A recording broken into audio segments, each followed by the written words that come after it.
Kalbıma sallım azari, kalmak kıyın kara mazari. Yüreğim tapmaz kararı, göresim gelir kakamı. Kalbıma sallım azari, kalmak kıyın kara mazari.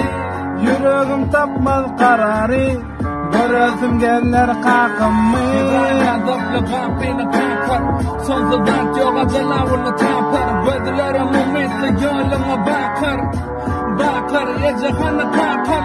Göz yaşım fil bolu bakar. Yatlama elken yüreğimi yakar. Gündeme bitiyali doğru batar. Canaga maydan halı kakam. Kara bulutlar atmanı yapar. Mekler ağlama göz yaşını bokar. Gecele mokusuz dağım atar. Ene canaydayda halı kakam. Kalbıma sallım azari, kalmak kıyın kara mazari. Yüreğim tapmaz kararı, göresim gelir kakamı.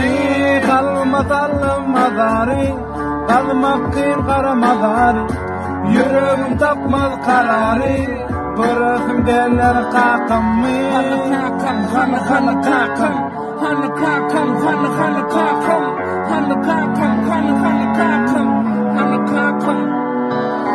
Tezgene bayanım dağ yerden ayrılı gayırdı. Bede bardan mahrum ettiler.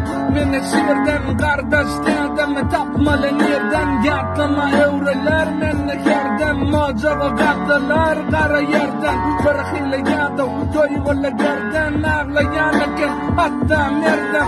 Geceler yatman ağlayan evdimi. Terdidarin kalbim kendini. Taçını akbazın enem götürni.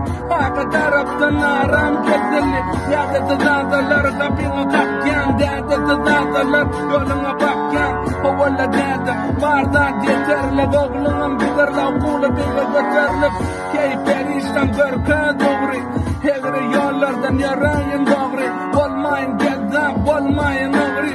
Sebebi Recep kurbanım men oğli. Dövsüme germen götürmen netligi. Sebebi dedim gördüm tetligi. Devam ederim dağdın netligi. Yoğalı dillem ellem tetligi.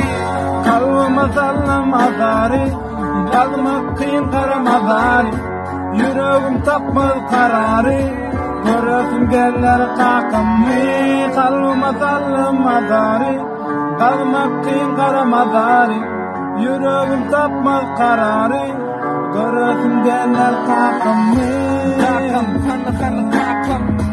kakam.